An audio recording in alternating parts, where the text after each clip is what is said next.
हम बात कर रहे हैं द टर्मिनल मूवी की, जो किसी के जीवन की सच्ची घटना पर आधारित है। मूवी की शुरुआत होती है, हम देखते हैं कैनेडी इंटरनेशनल एयरपोर्ट अमेरिका। एक विक्टर नाम का आदमी वहां आता है जो कि रोकेशिया देश का है। वहाँ इमिग्रेशन डिपार्टमेंट में उसके दस्तावेजों का निरीक्षण होता है, जहाँ उसका पासपोर्ट इनवैलिड बताया जाता है। इसके बाद सिक्योरिटी विक्टर को ले जाकर उसकी तलाशी लेती है, जहाँ थर्मल नाम का इंस्पेक्टर विक्टर से पूछताछ करता है। पर विक्टर को तो इंग्लिश आती नहीं है, वो तो दूसरे देश का है, तो वो उससे कोई बात नहीं कर पाता है। तो थर्मल विक्टर का पासपोर्ट जब्त कर लेता है। फिर उसे एक बड़े अधिकारी के पास भेजा जाता है। फ्रैंक विक्टर से कहता है, जब तुम फ्लाइट में थे तो आतंकवादियों ने तुम्हारे देश में हमला कर दिया था, कई लोगों की जानें चली गई और तुम्हारे देश को बंदी बना लिया गया है। इसलिए तुम्हारे देश का हर नागरिक का पासपोर्ट इनवैलिड बता रहा है। इसलिए ना तो तुम वापिस जा सकते हो, ना ही तुम अमेरिका में आ सकते हो। फ्रैंक विक्टर से कहता है, जब तक तुम्हारा कुछ इंतजाम नहीं हो जाता तुम एयरपोर्ट में ही रहो। यह एक कार्ड लो जिससे तुम मुझसे कांटेक्ट कर सकते हो, और यह कुछ वाउचर हैं जिससे तुम खाना खा सकते हो। फिर विक्टर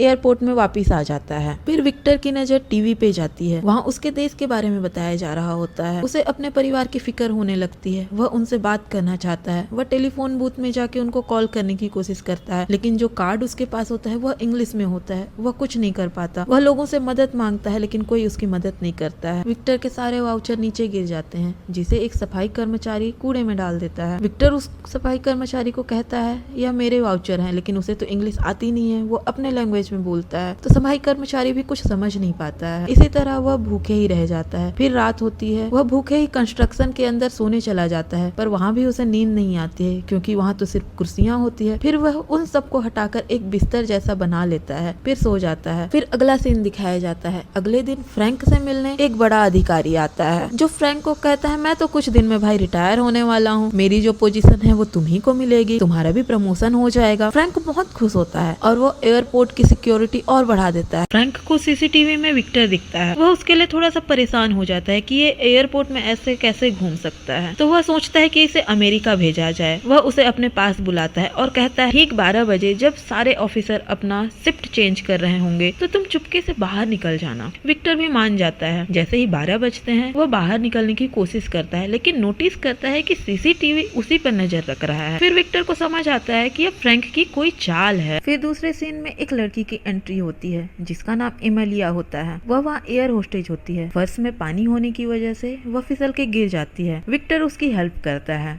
दिखाया जाता है एमेलिया वहाँ पे अपने बॉयफ्रेंड का इंतजार कर रही होती है। फिर वह उसके साथ चली जाती है। फिर विक्टर को पैसे की दिक्कत होती है, तो वह देखता है एक लड़की वहाँ सारी ट्रॉलियों को इकट्ठा करके रखती है, जिससे उसे कुछ पैसे मिलते हैं। तो विक्टर भी वह काम शुरू कर देता है। वह भी सारे ट्रॉलियों को इकट्ठा करता है, जिससे उसे पैसे मिल जाते हैं, जिससे वह खाना खाता है और एक बुक खरीद लेता है, जिससे वह इंग्लिश सीखता है। 4 दिन के अंदर वह इंग्लिश सीख जाता है। फ्रैंक विक्टर को काम करते हुए और पैसे कमाते हुए देखता है, तो उसे यह बात खटक जाती है। तो वह एक आदमी लेके आता है ट्रॉलियों को इकट्ठा करने के लिए। विक्टर के पास फिर से पैसे कमाने का कोई जरिया नहीं होता है। विक्टर रात को सोने चला जाता है। वहाँ उसे एक लड़का मिलता है, उसका नाम एम्ब्रिके होता है। वह उससे कहता है, विक्टर मैं तुझे खाना दे दूंगा रोज, प्लीज तुम जाके टारस से बात करना और उसके बारे में जानकारी हासिल कर। विक्टर दूसरे दिन जाके टारस से बात करता है और उसे बताता है एक एम्ब्रिके नाम का लड़का है जो तुम्हें बहुत पसंद करता है। फिर आगे दिखाया जाता है एमिलिया कहीं रो रही होती है, क्योंकि उसके बॉयफ्रेंड से झगड़ा हो चुका होता है। तो उसे विक्टर संभालता है, समझाता है। तो एमिलिया उसे कहती है, चलो आज डिनर करते हैं। एमिलिया विक्टर को बिल्डर समझती है, क्योंकि पूरे एयरपोर्ट में वो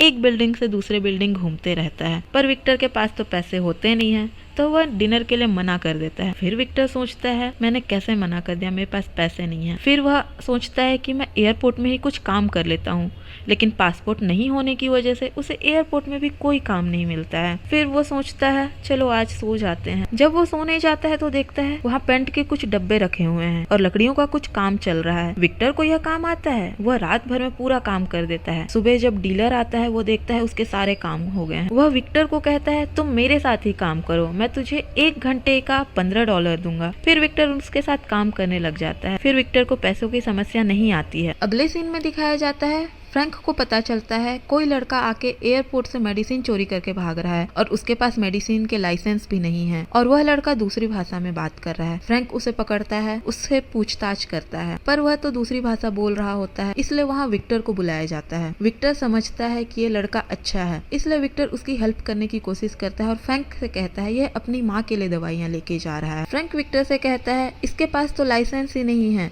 यह कैसे इन दवाइयों को लेके जा सकता है। फिर विक्टर को कुछ याद आता है। विक्टर कहता है सॉरी, मुझसे समझने में थोड़ी गलती हो गई, यह इन दवाइयों को बकरियों के लिए लेके जा रहा है। और इस तरह विक्टर उस लड़के को एयरपोर्ट से बाहर जाने में हेल्प करता है। बाकी लोग भी इस चीज को देख के विक्टर को धन्यवाद करते हैं और विक्टर वहाँ सबका चहेता बन जाता है। अगले सीन में दिखाया जाता है एम्ब्रिके आता है और विक्टर से कहता है ये अंगूठी लो और जाके टारस को सब कुछ सच सच बता दो। विक्टर जाता है और टारस को सब कुछ बता देता है। अगले दिन वहीं पे टारस और एम्ब्रिके की शादी हो जाती है। सब बहुत खुश हो जाते हैं। वहीं एमिलिया आती है एयरपोर्ट में। फ्रैंक उसे सीसीटीवी कैमरे में देखता है और उसने ये भी नोटिस किया था कि विक्टर और एमिलिया हमेशा मिलते थे, तो वह जाके एमिलिया को सब कुछ सच सच बता देता है। फ्रैंक कहता है विक्टर कोई बिल्डर नहीं है, वह तो यहाँ फंसा हुआ एक यात्री है, तुम उससे क्यों मिला करती हो? विक्टर ने तुमसे झूठ कहा है। और फ्रैंक कहता है विक्टर के पास एक डब्बा है, देखना उस डब्बे में कुछ इनलीगल चीजें तो नहीं है, तुम चेक करो और मुझे बताओ। एमिलिया फिर विक्टर से मिलने जाती है और उससे गुस्से में झगड़ा करने लगती है और कहती है तुमने मुझसे झूठ कहा और इस डब्बे में क्या है। तो विक्टर उसे सच सच बताता है कि इस डब्बे में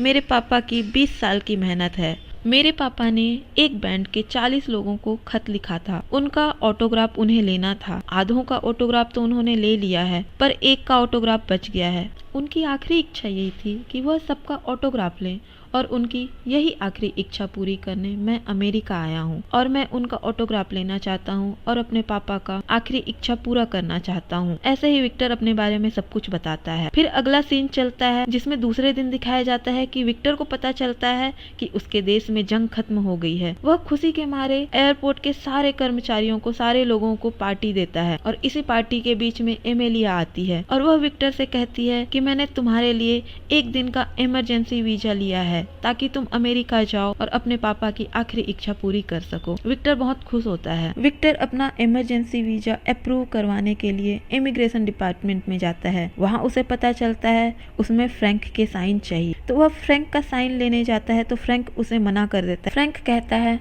हम तुम्हें तुम्हारे देश वापस भेज रहे हैं, तुम्हें इमरजेंसी वीजा नहीं दिया जाएगा। फिर उसे उसके देश वापस भेजा जाता है, लेकिन सारे कर्मचारी जो एयरपोर्ट में रहते हैं वह विक्टर को बहुत पसंद करने लगते हैं, तो वह सब चाहते हैं कि हम कैसे विक्टर की मदद करें। एक सफाई कर्मचारी विक्टर का जो प्लेन होता है उसके सामने खड़े हो जाता है, जिससे विक्टर का प्लेन डिले हो जाता है और उसे 4 घंटों का मोहलत मिल जाता है अमेरिका जाने के लिए। इसी तरह विक्टर अपने 4 घंटे के समय में इमरजेंसी वीजा लेके अमेरिका जाता और उस इंसान से मिलता है जिससे उसके पिताजी मिलना चाहते थे और उनका ऑटोग्राफ लेता है। इस तरह वह अपने पापा की अंतिम इच्छा पूरी करता है और वह वापस आता है। इसी तरह वह अपने देश वापस चला जाता है। इस तरह इस मूवी की एक हैप्पी एंडिंग होती है। पर आपको पता है दोस्तों, यह जो पूरी कहानी है एक सच्ची घटना पे आधारित है। इस मूवी में विक्टर ने जिस इंसान का रोल प्ले किया है उसका असली नाम मेहरान करीमी नसेरी था। इस मूवी में 9 महीने दिखाए गए हैं, लेकिन रियलिटी यह है कि विक्टर 18 सालों से एक एयरपोर्ट में फंसा हुआ था। आखिरी में उसकी तबीयत खराब होती है और उसे हॉस्पिटल लेके जाया जाता है। उसके बाद वह कहाँ जाता है किसी को पता नहीं। इस तरह यह कहानी का अंत होता है।